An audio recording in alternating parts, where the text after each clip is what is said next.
Rappelez-vous, le mois dernier, on était au guidon de la Z500. Ce mois-ci, on va chevaucher sa sœur, qui est en fait la Ninja, version plus racée, plus rapide peut-être, mais en tout cas plus sportive. Plus sportive pourquoi?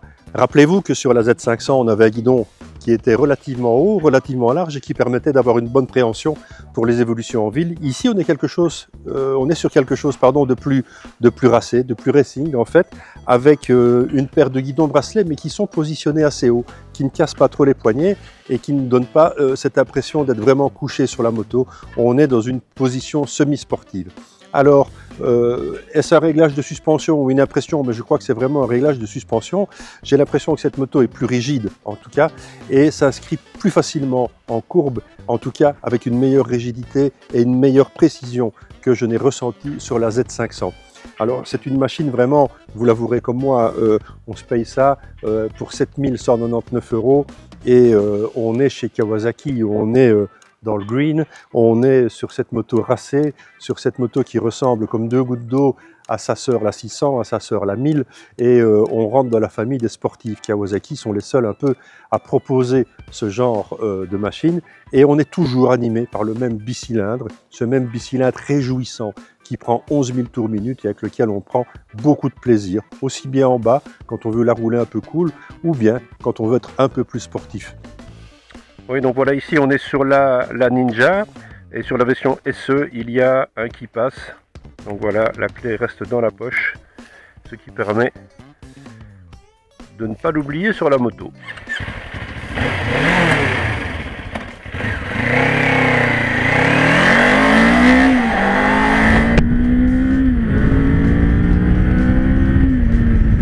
Voilà, changement d'ambiance évidemment au guidon de la Ninja. Les suspensions sont beaucoup plus fermes et offrent un retour d'information meilleur, plus sportif évidemment. La position en fait partie puisque on a des semi-bracelets mais qui sont placés très très haut. Donc ce n'est pas une position qui est très fatigante en fait sur cette moto. Et voilà, on est évidemment un peu mieux protégé du vent puisqu'il y a un carénage avec une petite tête de fourche. Et l'ambiance est tout de suite beaucoup plus sport que sur la Z. Donc on aura vraiment deux versions, deux visages en fonction de ce que vous aimerez faire avec votre machine, un peu plus de ville ou un peu plus de petites routes. Dans les deux cas, les deux machines vont tirer leur épingle du jeu aussi bien dans un espace urbain que dans un espace plus dégagé, et en fait ça vous permettra de vous amuser en toutes circonstances avec ce moteur jouissif, vraiment. Voilà, je suis en 3 sur une épingle, hop, ça reprend sans problème.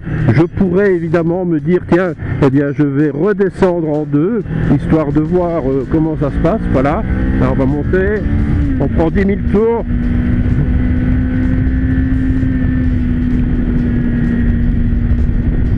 Là on va arriver dans une épingle, on rentre la 3, on rentre la 2 et on aura évidemment une bien meilleure sortie. Voilà, hop.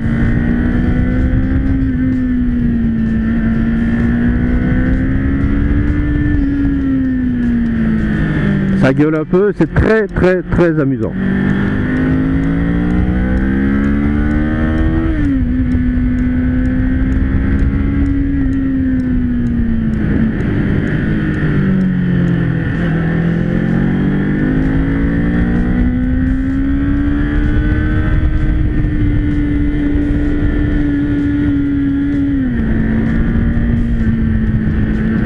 On est aidé avec un bon châssis, une tenue de route qui est vraiment assez remarquable, et on pourrait se dire, tiens, sur une sportive comme ça, on aurait pu mettre un double disque de frein.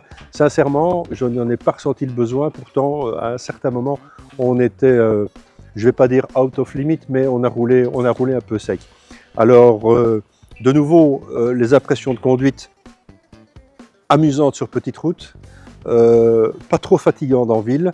C'est vraiment un choix. Vous aurez la Z pour une utilisation peut-être plus urbaine et moins balade, et vous aurez la Ninja pour une utilisation un peu moins urbaine et peut-être plus balade. À vous de savoir ce que vous allez faire avec votre 500.